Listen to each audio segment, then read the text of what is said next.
Yeah, I want to see if we can begin to get back on track with this Facebook, FaceTime Live, talking to you about questions, comments, issues, concerns taking place in the district, things surrounding the race, get some of your thoughts and ideas on the direction and the depth of the campaign.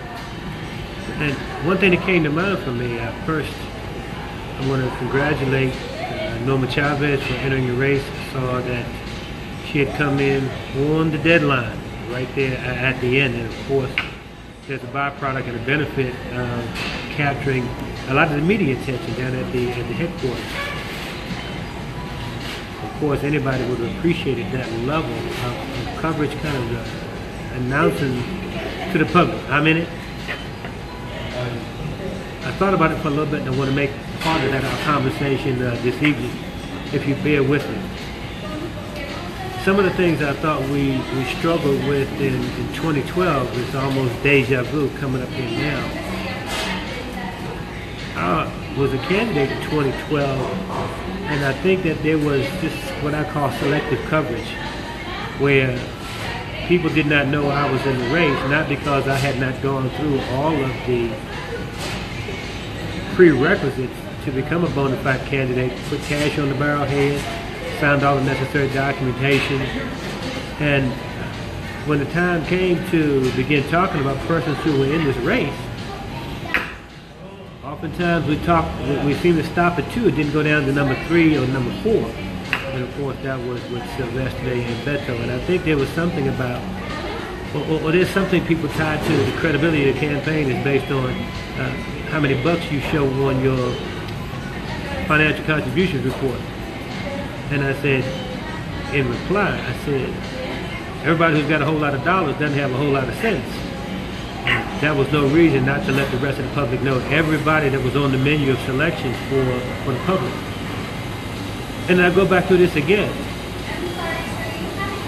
We had an announcement, a grand announcement. We need to give big props and thank yous to the Embassy Suites Hotel for accommodating us to the extent that they did.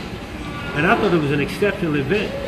And not being biased, it was just a class act based on the way it was put on and the way the services that we had requested were provided, hands down, no question. But when we look for print and broadcast media to come out there and cover that, it wasn't there. But we had candidates who had been just thinking about it.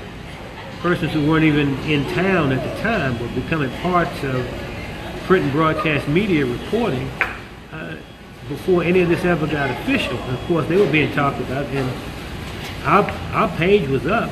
We were discussing a run for the 16th Congressional District seat, even saying Tilghman for Congress. And it never hit the headlines, never made a byline in the story, not even an honorable mention in a paragraph somewhere very deep on in the borderland section. And you can't help but think that there's some measure of deprivation to the public if we're not telling everybody in the city, everybody in the district, at least who is running. Are we not underserving the very public that we are trying to keep informed? And the idea, the notion that is, again, you got money, you got sense, but people got money, and you know people who have money but don't have sense. And I think that the public just deserves to know that, and I got some pushback saying, well, Jerome, nobody's supposed to campaign for you. Well, I'm not asking a living soul to do any campaign for me. I can speak well for myself. But I do think that the public, given the venues that print and broadcast media has a responsibility for the message it sends to society, for the message that it sends to the greater public. And if you are committing a sin of omission, you are actually depriving the public of some grand information that they need in order to improve the quality of decisions that they make. So I'm throwing it out there for any feedback, any discussion that you want to share. But I just want to make sure that every teacher under the umbrella of the 16th Congressional District knows that they have a foot soldier in this fight. The future is attacking us. Our most formidable line of defense is the education of our young. In the battle for their minds, the enemy is ignorance. It's a battle we've got to wage. We can't afford to lose. And we need a good foot soldier, I think, in the legislature to connect the classroom with Capitol Hill.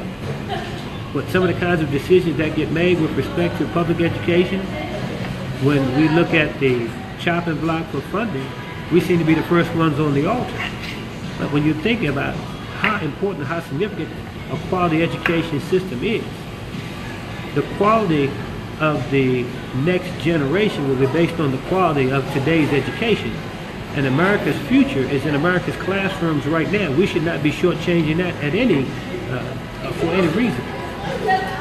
But teachers need to know that there's a champion for teachers, professional educators across the board, whether you are part of the faculty, if you're on staff, you are a cafeteria worker, custodial staff, part of the administration, the police department.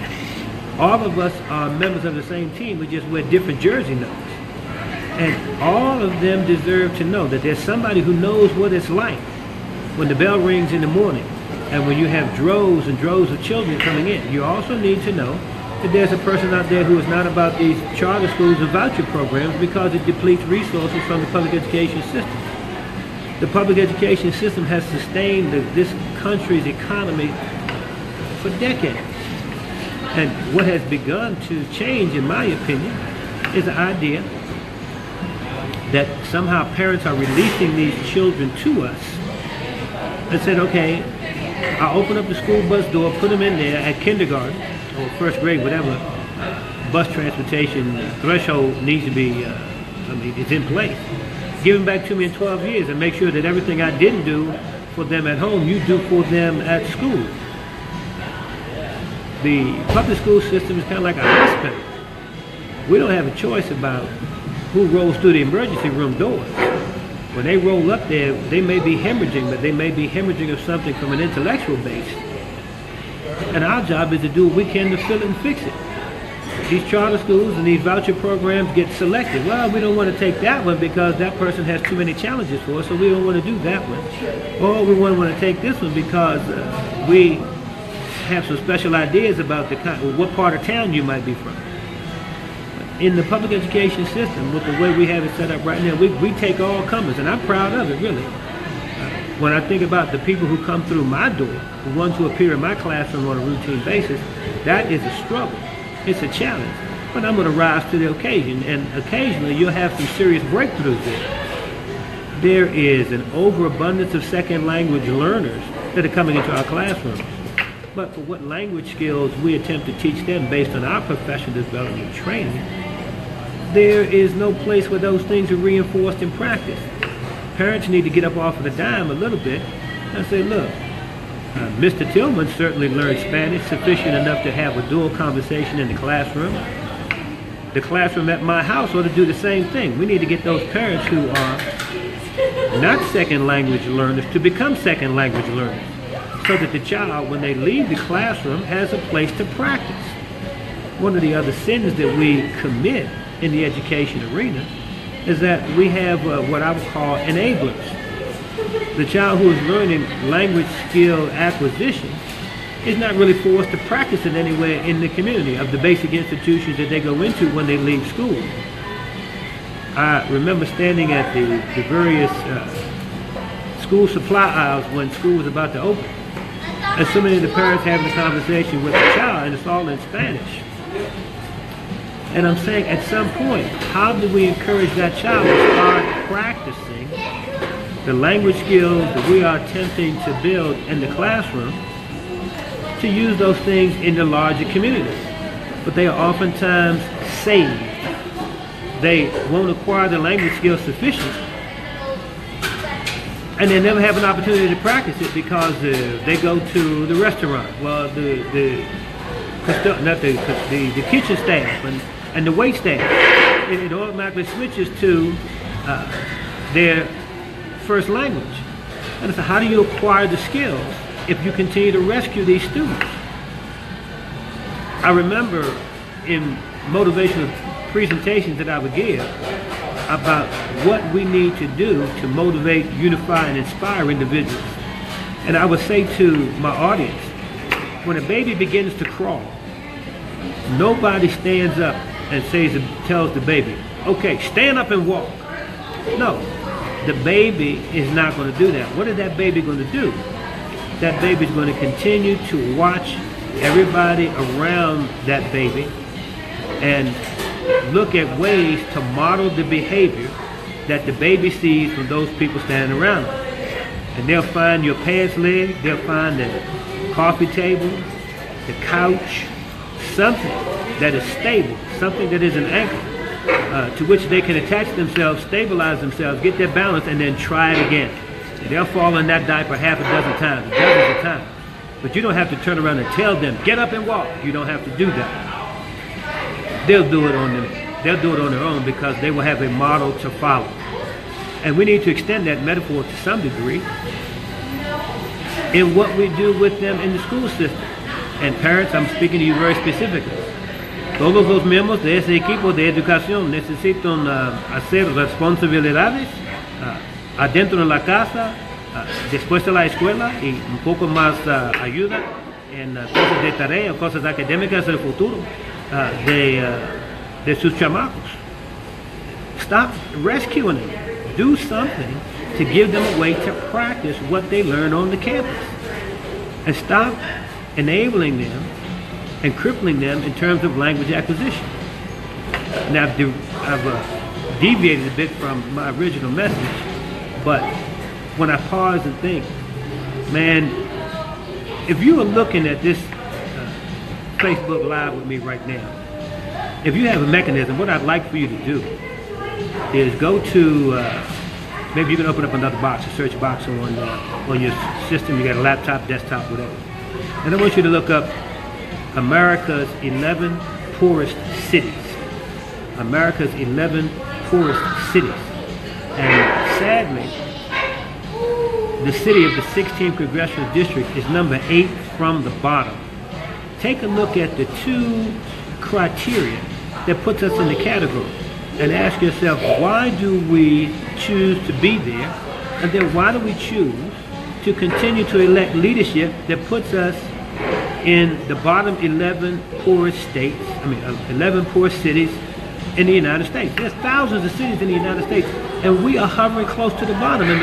There might be some catfish down there that could gobble us up, but there are 3 cities above us, and then we're 4 up.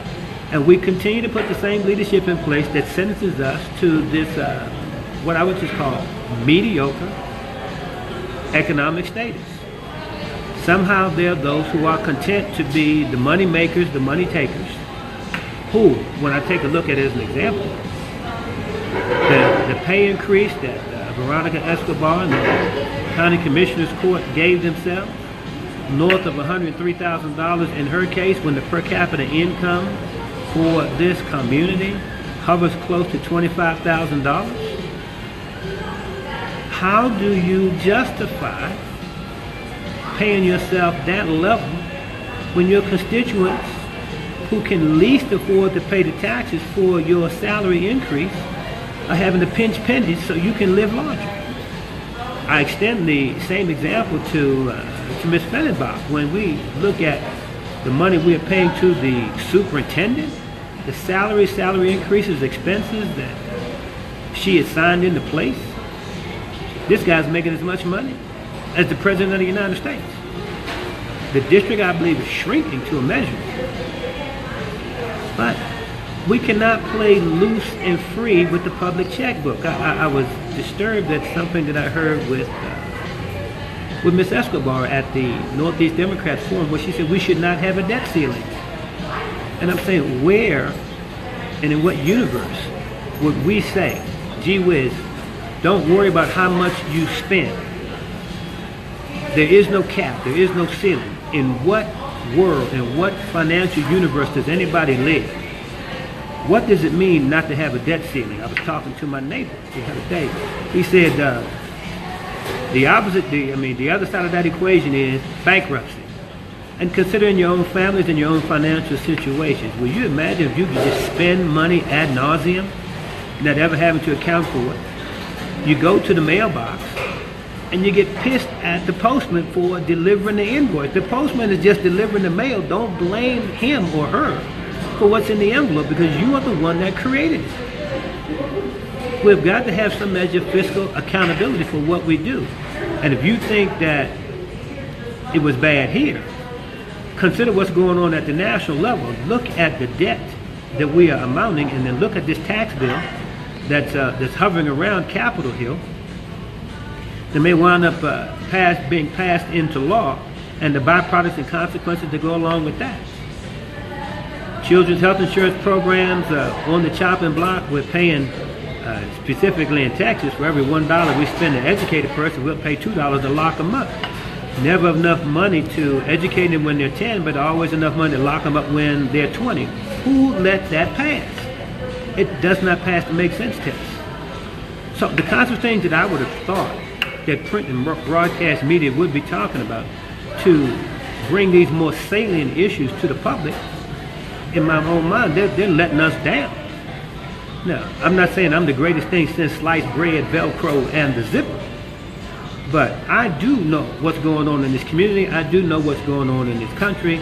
I know the family, education, government, and economic impacts of policies that are made at the local level and the national level and how they impact each other. And why the print and broadcast media are not talking about those things, helping the public become more educated and more aware of the kinds of things that are being talked about, I don't know. But I certainly want to hear from anybody who's on the screen now, who is monitoring the program today, or monitoring this live broadcast today, to talk to us about it. My fear, my concern, I was looking at the Bureau of Labor Statistics numbers today, going back to 2012, and I asked myself the question. When Beto and I and Sylvester were on the ballot, we went to the McCall Center for I believe it was the Black Paso Democrats. It was one of the black organizations that was hosting a sponsoring activity. And as we began to talk about things and make our opening statements and summary statements, one of the things that I mentioned that I thought was super salient, that for African Americans in the 16th Congressional District, the unemployment rate was twice the national average. And we endorsed the guy who presided over that legislation. I mean, how do you look at twice the national average for African Americans in your district, do nothing about it, and then earn the endorsement of African American organizations? It does not pass the make sense test. And these are the kinds of things that our print and broadcast media need to be sharing. If I can find it, and I can, almost everybody can find it, you know that these devices that we hold today, we could probably bring down the space shuttle with these newfangled cell phones that we have right now. But that information is out there, and if I could find those unemployment figures and then ask the question, well, gee whiz, why would you say, let's get that African American endorsement, but in terms of the unemployment rate that they suffer from and face through, they're double digits above that. And I'm going to show some statistics. I'm going to show the spreadsheets that we got from the Labor Relations Board, not the Labor Relations Board, but the Bureau of Labor Statistics, and show and share that with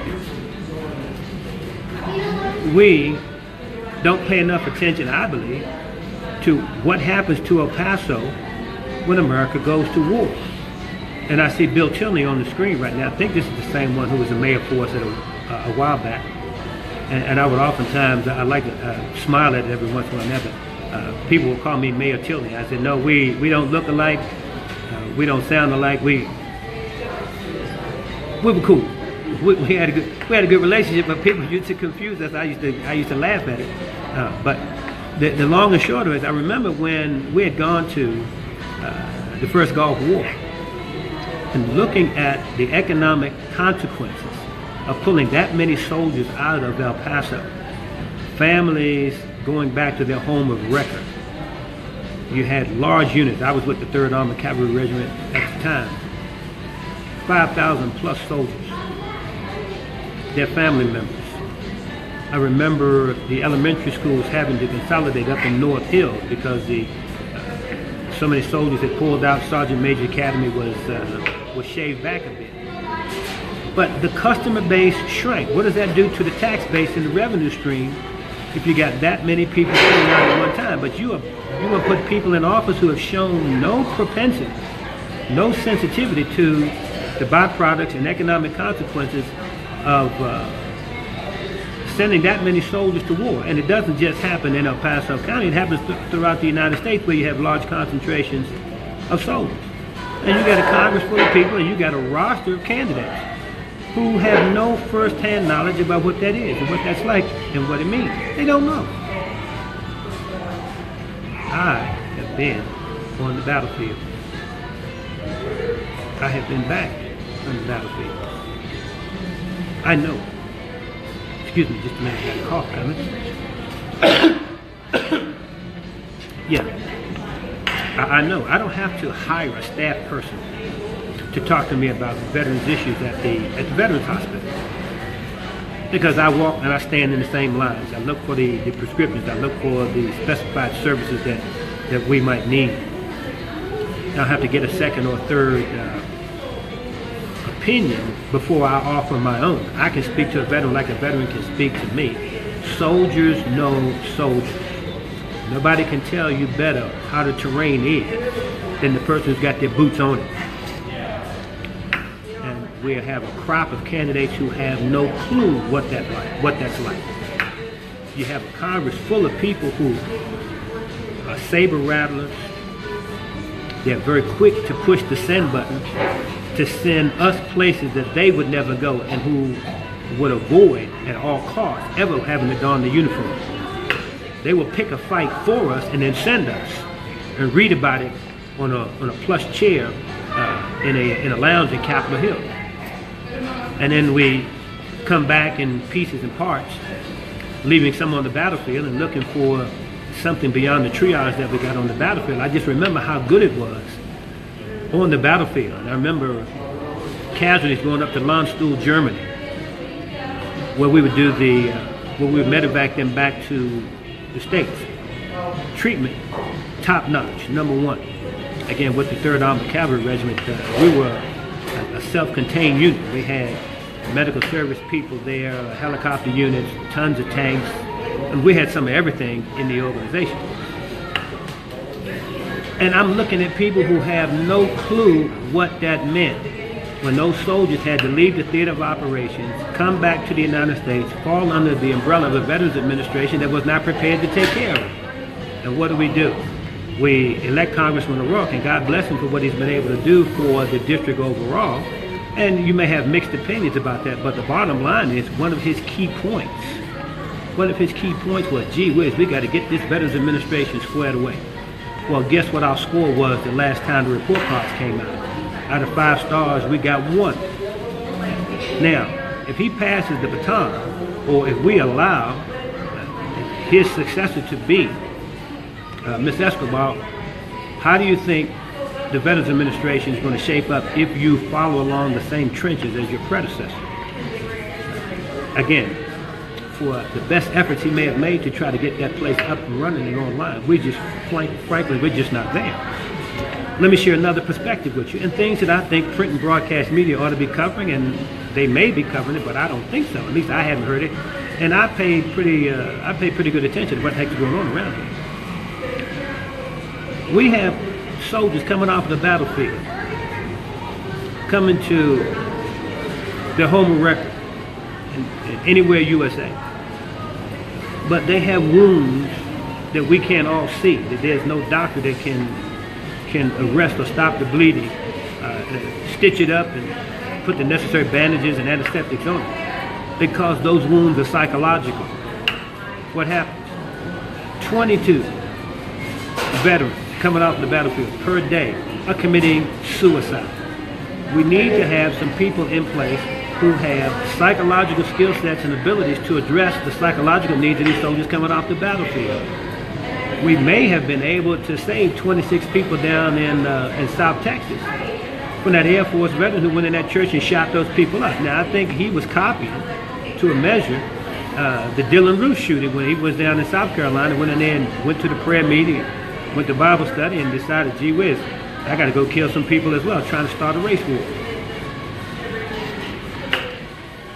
Why aren't we resourcing the Veterans Administration to the extent that they need?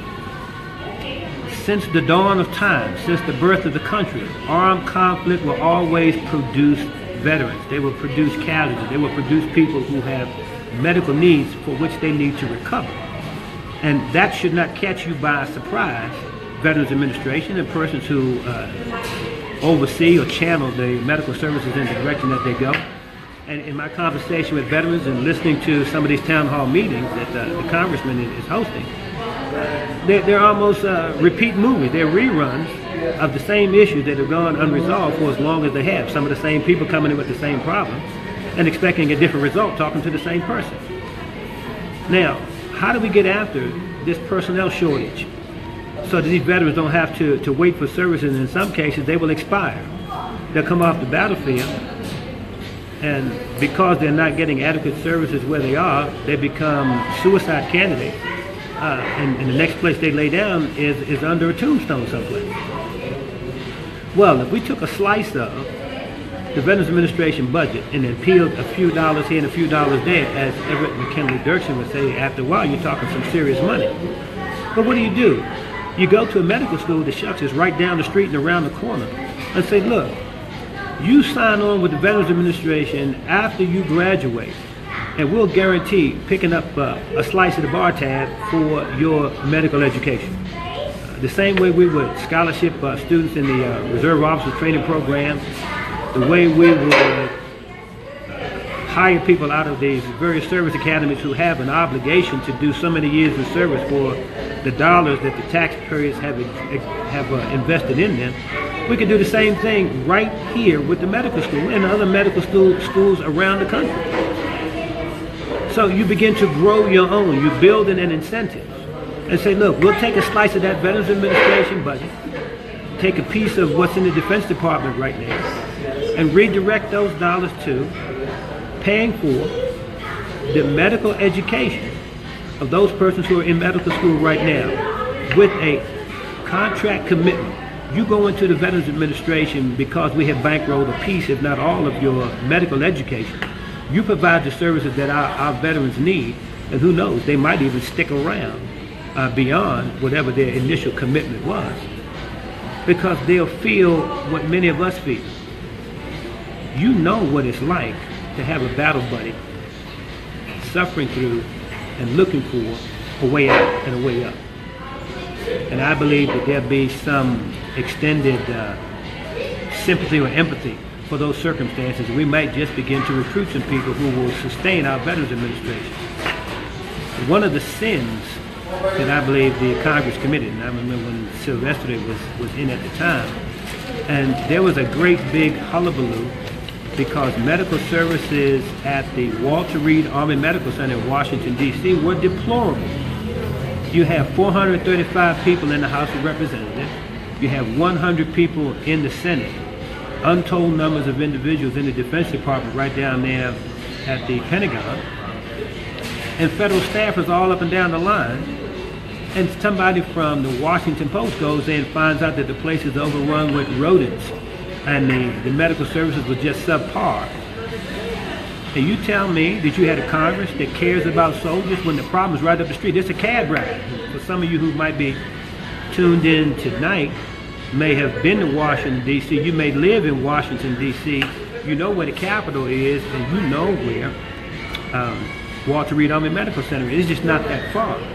But don't tell me how much you care about soldiers. Thank you for your service, and you're surprised at the piss poor level of service that was coming out of Walter Reed. Print and broadcast media needs to step up and let the public know what's going on. Got another sneeze coming. Just give me a minute.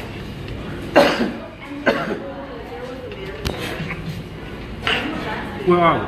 Why aren't we talking about those things? Those salient shortcomings. What I call the why aren't we situation to some measure? I have no idea. The byproduct of an deserves to know those issues but does not. And it's not because there's not a want of information, but there's a good and easy way to proliferate it. Tune in on channel whatever and wait for the news, wait for the broadcast, listen to the issues. We have teachers who, in my particular case right now, I'm certain that had I retaliated or in a measure defended myself, I may be on the outs right now with the school district, but I've been assaulted twice. Now, it's not so much that it hurt me physically because I could keep the students at bay, but the fact that you have students who think that that's okay, that they have the courage enough to do that. Where did you get that kind of courage to come in and think that you can physically or verbally assault a teacher? Somebody's letting that kind of stuff slide. Print and broadcast media has an obligation to keep the public informed about those issues that are impacting the various institutions around the country and around the community. But they're not there. And I know teachers who are suffering from those things even today. We have an overabundance of recalcitrant students coming in who we devote so much time to, that one or two, that we cause the other 89, 90, 95% of the student population to suffer. It's stealing from a student without a gun. It's grand larceny. When you have students who can come in, steal teaching time from the teacher, steal learning time from the students, and we let those things slide too often, in my opinion. Now, I'm ready to hear from anybody else who may want to bring me an argument or a different perspective on that. But for the number of teachers that are in El Paso County, you are looking at a champion, and if you don't have people monitoring what we're talking about right now, I'm going to ask you very politely, make sure that they know that I'm in it to win it, that I'm a guy who does not have to get it vicariously. I don't have to just visit the classroom one day and take a snapshot, because I got the big picture and I walk through it on a routine basis. I know the curriculum. I know what the state of Texas asks for from the middle school population in the grades that I represent. I know. Okay. And when you look at those who continue to come in and do what they do and are excused for it, what do you think we are doing? What message are we sending to those students who may be borderline behavior issues? Well, it's like a virus. It begins to spread. Well, she got away with it, so let me try it. Let me see if I can't push the envelope. And what do we do as a byproduct? We begin to mitigate the standards that we expect students to meet in order to graduate. And again, I invite you back to the webpage I was talking about when I said America's 11 poorest cities, and see where we are. And a lot of what we're talking about right now, is a result of us modifying, mitigating the standards, excusing recalcitrant behavior, causing teachers to suffer from and suffer through some of the indignities that students bring into the classroom and onto the campus. And I don't know how many of you may have seen the movie with Morgan Freeman. It's called Lean on Me. And he came into the school. I'm trying to think of that guy's name, Joe Clark. And as a matter of fact, just before I went to Kuwait, Joe Clark had come down, and we had invited him down to speak at the Youth Enrichment Seminar and Committed to Redirecting Youth program. And I'd gotten orders. I was on an airplane by the time he was over there. I was on my way to Southwest Asia. But he said, let me have all the students who have given us a problem 7 days a week or however many days a week that he had talked about. And the word that he used is, you are all expurgated. And he took them all off stage, escorted them to the door, and said, you're out. Now, I'm going to educate the ones who want to be educated. Those who do not, you need to find something else to do. And then parents coming up there trying to defend the recalcitrance of their children. I mean, it's almost phenomenal that we're dealing with something like that in 2017. We can do better, but we need to put a spotlight on some of these problems, some of these challenges, somebody who knows firsthand what they're talking about, and begin to bend legislation toward an arc of resolution. Not people who have to guess, not people who are looking to bankroll persons in the senior parts of the education administration, turn around, receive a backhanded endorsement. I mean, I've had the post on my Facebook page where the print and broadcast media had discussed the stories and people talking to people about who should we endorse to make a bid for the 16th Congressional District seat. I mean, you take the can I mean, you take the lid off the can, you can smell it. And we just finished going through that with Dr. Garcia. What do we do? When do we learn? We get it, bring in a board of managers. The board of managers finishes up, and I tell you, I got some separate feelings about that, because how do you usurp the will of the people? We elected a school board, and I forget this secretary's name at the state level. I want to say Williams, but I'm not sure. And he comes and says, well, we're going to dismiss what the El Paso community asked for, but the people that were voted into those various seats. And we're going to put in a board of managers. No accountability to the voters, because the voters didn't elect them. But we are left with the byproducts of decisions that they make. And I'm not saying they're all good, I'm not saying they're all bad, but it seems to be a standing violation of the Voting Rights Act. How do you come in and say to a group of citizens, hey, guess what? You elected these people for office, but we're not going to let them be seated. We're going to put somebody else in place and let them handle the largest slice of the tax pie with no accountability to anybody but themselves. Look at the byproducts of what we're dealing with right now. We got a superintendent right now making almost as much money as the President of the United States. Who signed off on that? And was there a quid pro quo kind of a deal? Now, the optics certainly don't look good. It may have all been innocent and coincidental. I'm not making any accusations or assertions, but I say, if you were the person who was looking at that situation, would you see it much differently than the way I see it right now? And my notion is probably not. It's called template a situation with common sense. Why aren't we seeing these kinds of things talked about? Why aren't these issues being in print and broadcast media to highlight them? Now, whether you like me or not, it's not my point, not my issue. We have an obligation to educate each other. And a favorite saying that I have adopted, I've incorporated, and I talk to other members of the family, specifically my sister, and I say, if you think education is expensive, consider the cost of ignorance. Look at what decisions people make because they don't know something. And my role, my responsibility, I'm taking it on as my mantra during the campaign, is to educate. There are things you just flat need to know. In the family aspect, this Me Too movement, when I mentioned that situation at my inaugural campaign at the Embassy Suites Hotel, I said very specifically, watch out. If you see these media moguls who are tumbling like duck pins in a bowling alley, this thing is going to bounce into the Congress, because the Congress is nothing more than a microcosm of the larger society. But what do you get? You get a different set of rules and a different set of standards for the people who legislate. That they'll make laws that everybody else has got to follow, but that they don't. And we're paying out settlements out of taxpayer coffers to cover up for the sins of legislators who did not want their transgressions to be made part of the larger media. Think about that for just a minute.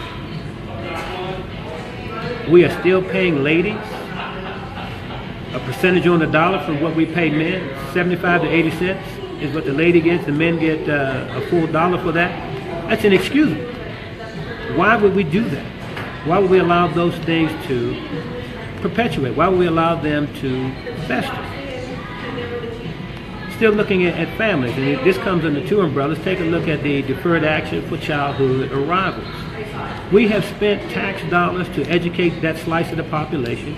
Many of them have graduated, gone into various aspects of labor around the United States, staunch contributors to the tax base. Even some of the skill sets that people like Bill Gates were looking for with this H-1B visa program, where we were having to hire people from abroad to compensate for the fact that there were skill sets that this community was not producing in the tech industry.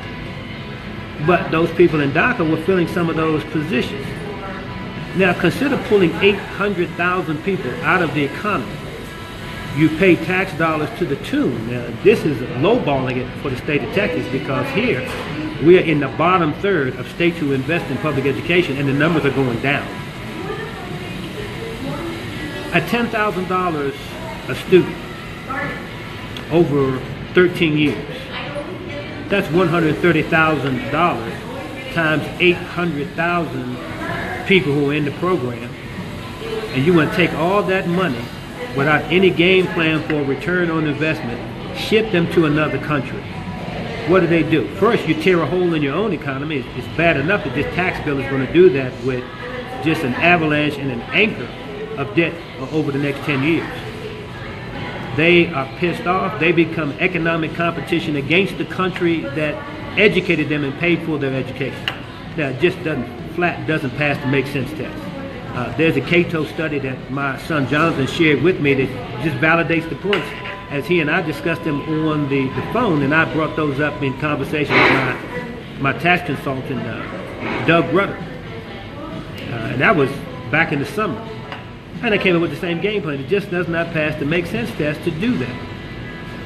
And we got a guy upstairs on 1600 Pennsylvania who is doing exactly that.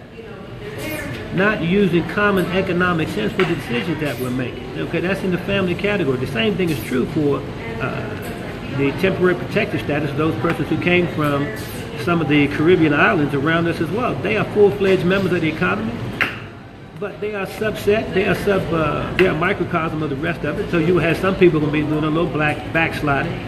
Some people trying to take advantage of the system. But by and large, the majority of them are leaning forward, shoulder against the wagon, and pushing this economy forward.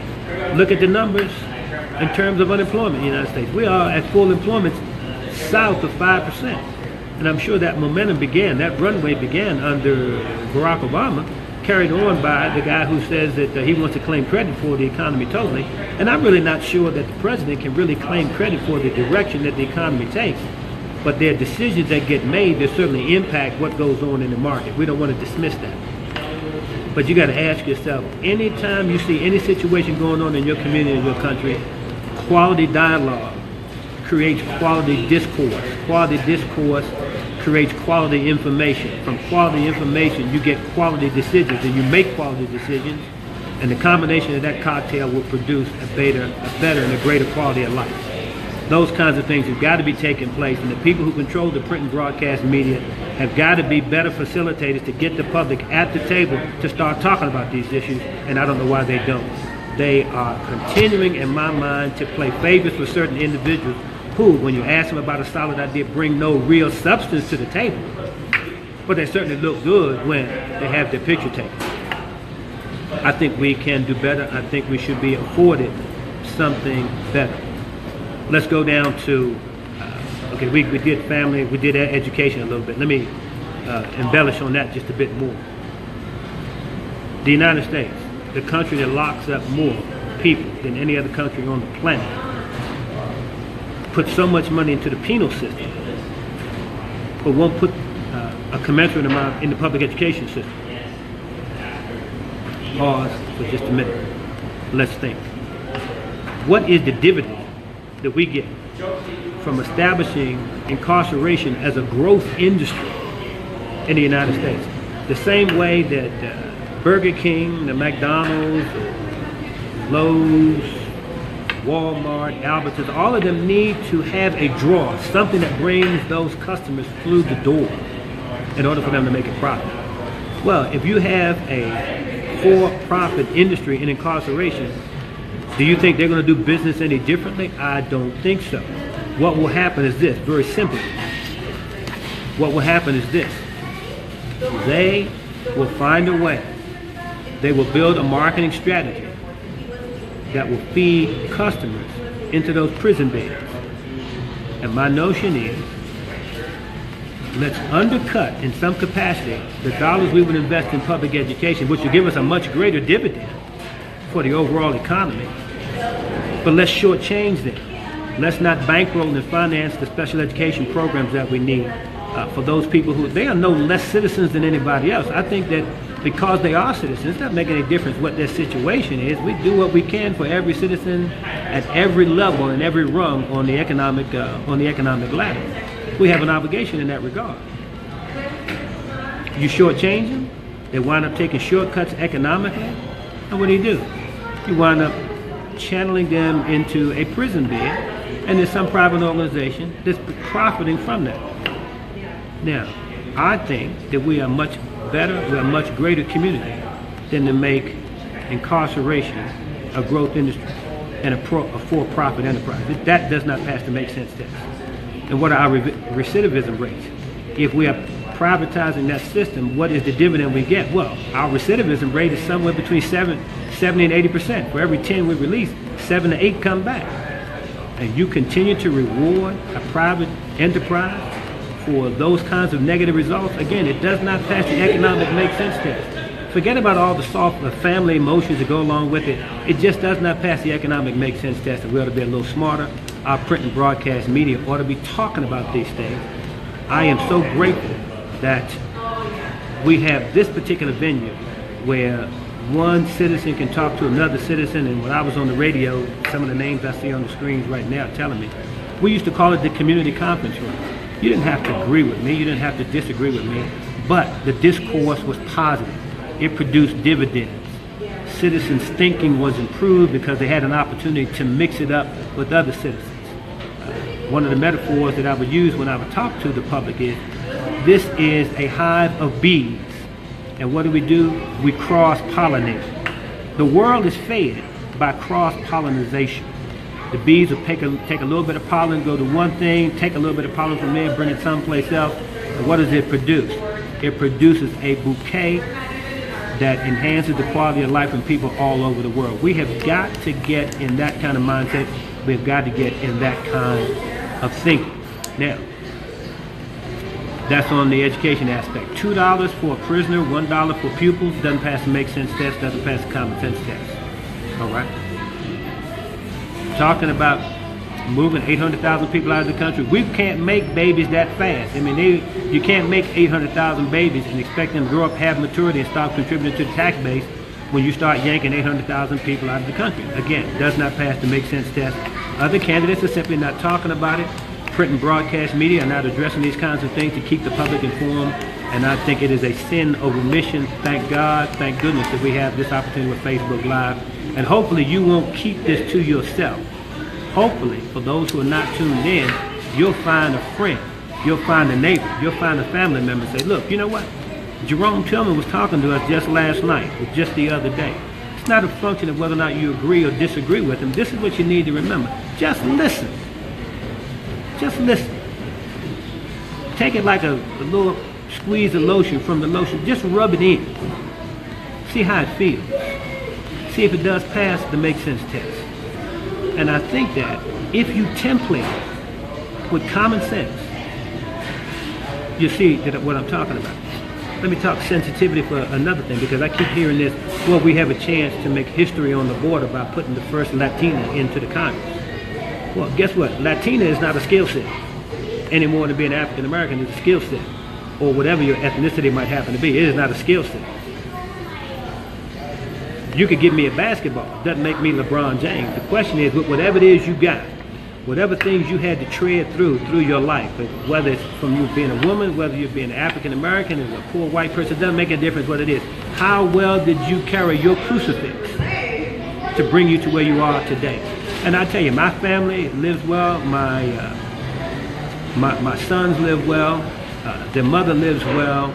We live well. I had great upbringing by my own parents, and I don't make any alibis that I feel they did well, and I feel that I did well by them. Greg disagree with me is not so much the circumstance. But what am I saying? Don't get wrapped around the axle on this, well, they're Latinos because Latinos will do a better job for Latinos. And I say, watch out for that. Somebody asked me about my voting record on things, and I say, it's not about who I vote for as much as it is, were they people who I thought passed the common sense test for the common good of the common person in the city and county of El Paso. It's not your ethnicity alone, but it's not a qualification. But it certainly will give you some strength. It will help reveal your character and your character flaws. You got to watch out for the two temptations of leadership, is what I like to say when I was a soldier. One is to serve yourself. The other one is to serve those people who elected you. You take pay raises for yourself. You look out of your window. The noses of the hungry are pressed against the window. The noses of the poor pressed against the window. Another dicho that we got, no come pan en frente de los pobres. And you got people taking pay raises. You know this town is poor, and you taking money from the ones who can least afford it to feather your own nest. That is sinful. That is ballpoint pen larceny. I like to say 2 ways you get robbed in America. Of course, that's increasing now. One is by gunpoint, the other one is by ballpoint. And we have seen people sign into legislation and into law ways that they can extract more money from the taxpayers who can least afford to pay it. The education system is our salvation, because if we have a deep talent pool of educated citizens, business will come sailing, because the talent pool is deep enough to take the big ships. Right now it is too shallow, because we undercut the assets and resources for the very thing that's going to grow this economy. Let's go to government. Ooh, watch this. We're not financing the Veterans Administration system the way we should, but we continue to deploy soldiers, somehow as if they will not become a future casualty that will come back to a Veterans Administration that is itself on crutches. Now, you have a Congress in place right now. South of 20% of those people in Congress have ever worn a uniform. Historically, when you have a greater balance of veterans in those legislative seats, the function of the Congress improves exponentially. As you reduce the number of veterans in there, the more dysfunctional the Congress becomes. Soldiers will talk across the table to soldiers, be less about party and more about principles. What makes the most sense for the most people? An old adage from my first platoon sergeant, Sergeant McCullough. He's Sergeant First Class. And he said, don't ever think that you're going to get in front of the chow line when your unit is deployed, and you got soldiers out there who are doing the dirty work. They're following your orders, and you're going to go grab the assets and resources ahead of them. I remember the story about Abraham Lincoln, and I think I told this at one time when I was on air before. And the quartermaster officer came to the White House with several different cuts of beef, asking President Lincoln which one he thought was the best. And Abe Lincoln said, look, you're bringing me cuts of meat? Talk to me about those soldiers who don't have muskets on the battlefield. Talk to me about the meals that they might be missing, the shoes they don't have, the socks they can't wear, the bullets they need to fire down range. When we got that problem solved, maybe we can talk a little bit about meat. And that's the kind of leadership that I think we need in this community. That's the kind of leadership I think we need in this country. Don't take from the ones who can least afford it, to feather your own nest. And that's what we see in the leadership that is on the ballot. It's going to be on the ballot in the March election. But you got a choice. Take the chance. Check me out. Just listen. I know you don't have to agree with me or disagree. Just listen. Start the conversation in your own circles. If you have some desire, some thirst for additional detail and how I think these things will play out, I don't say this to be pretentious, but I'm a smart guy. I ain't saying I'm the smartest, but I ain't no fool. Like my brother Charles would say, if you're looking for a fool, you go to the other corner of this room, because ain't no fools over here. And I'm not talking about things that I learned vicariously. I didn't read about these things in a book. I talk about things because I have lived them. I have lived them. I have lived them. I was a parent in the public education system here. Once upon a time, 3/4 of my family was in the public education system 5 days a week. My sons, their mother, were in there 5 days a week. Now, our good fortune is that with what we did with our sons, they were chartered and channeled through to the best universities, among the best universities in the United States. Jonathan is a graduate of Rice University, Jeffrey's a graduate of Notre Dame, and they are doing well. That comes from parents who accept the responsibility, not the abdication of responsibility. I would dare say, tell them, don't go to school and give your teacher a problem. And then one time, one teacher told Jonathan, we told him to shut up, and Jonathan told him, we don't use shut up in my house. So Jonathan, and I'm sure respectfully, challenged the teacher. He said, well, I need to see your parents. He said, you want to see my father? Yes. He said, okay, he'll be right up here. Don't worry about it. My dad will show. You don't have to worry about that. We went up, and I think her name was Munoz, as a matter of fact, up at Canyon Hills Middle School. And she and I had exchanged some words, exchanged some thoughts. It was all respectful, but very poignant. And she said, well, if you got so much to say, you ought to be in the Parent Teachers Association. Guess what? 2 years later, I got elected to the office, had 2 terms in there. And when we had PTA meetings, it was kind of like when my mother was the PTA at Spingarn High School. You had to go in the door sideways. There were so many parents who were in there trying to help facilitate a positive direction of destiny for their children.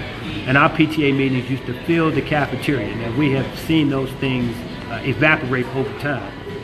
But let me get back to some of the government issues that we're talking about right here. Why would we have a set of laws, rules, and regulations that are different for the people who make the laws than the people who have to follow and live by those laws? I say to you, ladies and gentlemen, each one of us has a stake in every race throughout the United States.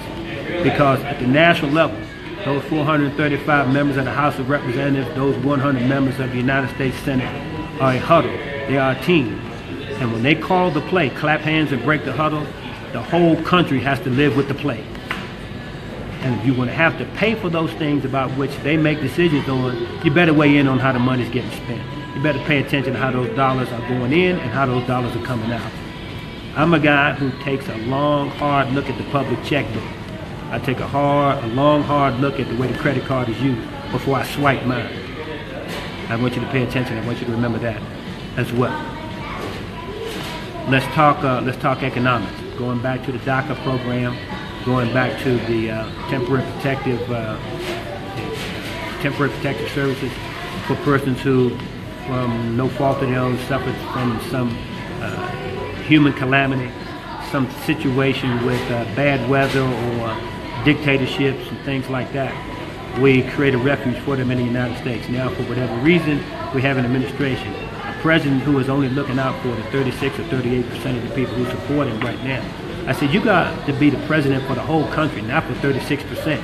You weren't elected to represent the 36%, speak for and carry out the wills and wishes of the 36%. You need to cover 100% of the country. And right now we don't get that. And I think we need to have people in Congress, such as myself, who will go up there and tell that guy eyeball to eyeball and face to face. Now, I don't need a second term in office, or a third term in office. I just need to get to the microphone and speak loud enough to wake up the country about some of the stuff that we are settling for. Do you realize how powerful and pervasive government is?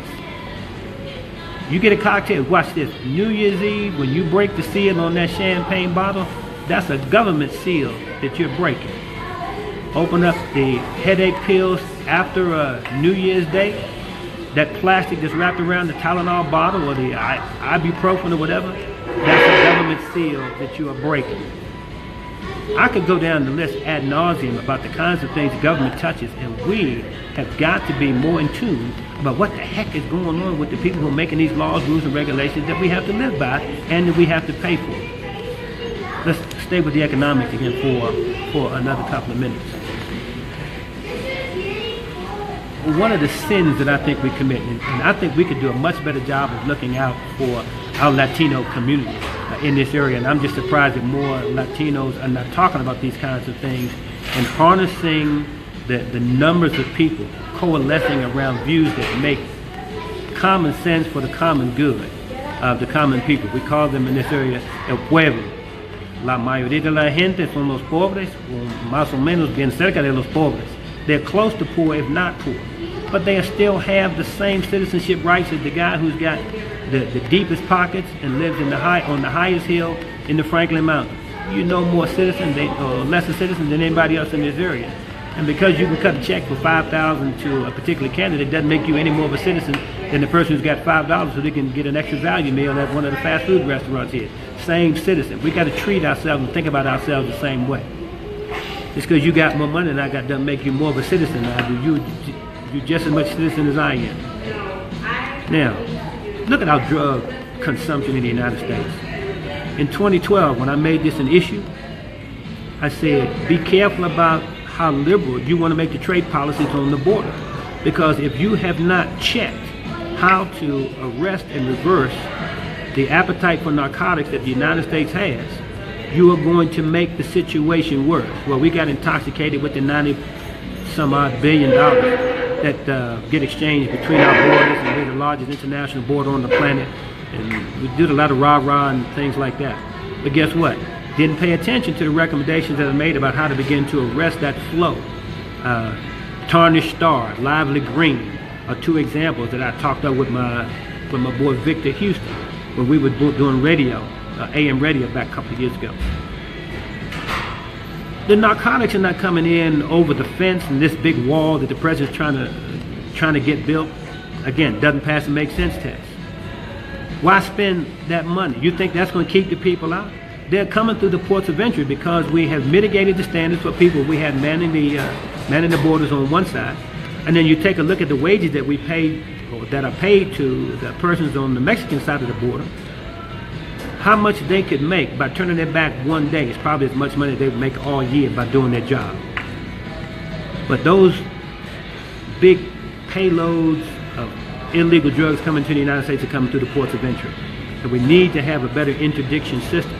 Take a slice of that $94 billion in profits we're getting from border trade and put it more into interdiction programs that eliminate or at least reduce the dollars and the amount of drugs that are coming into the country. The fights that are taking place in Latin America, another challenge I'll put to you because I've done the homework. 40 to 42 of the 50 most violent cities on the planet are in Latin America. What do you think they're fighting over? They're fighting over the control of the transportation arteries that feed narcotics into the veins of an addicted America. The tidal wave of refugees coming out of those countries south of Rio Grande are a byproduct of the United States' appetite for narcotics. We are in an epidemic right now. There's not one state in the contiguous 48 states that's not suffering from an epidemic problem right now. That it is the leading cause of death among people 50 and below in the United States today. We're creating a large part of that problem with our drug consumption. I mentioned it in 2012. Well, it kind of got poo-pooed. Look at what we're doing. Look at what we're living with in 2017. Again, the tidal wave of refugees breaking on the southern shores of Rio Grande, people trying to escape the violence that, to a measure, we have helped to create. Now, again, it's not a function of whether or not you agree or disagree with me. Just think it over. Think about it. Engage in the conversation about the issues that I'm addressing right here. Talk it over. Challenge me. Come back to me. See if I'm on the mark, if I'm anywhere close to the mark, and if I'm not, let's talk about how to get us all on the same page, begin to resolve the problems. Because if we let them fester, it's only a matter of time before we become one of the victims of and a byproduct of our collective neglect. It's going to hit us one way, and we want to make sure we can avoid that. I would rather prevent a problem than solve one. I'd rather prevent a problem than solve one. I've been on for a while. I've seen a number of comments come up. I must say good evening to you.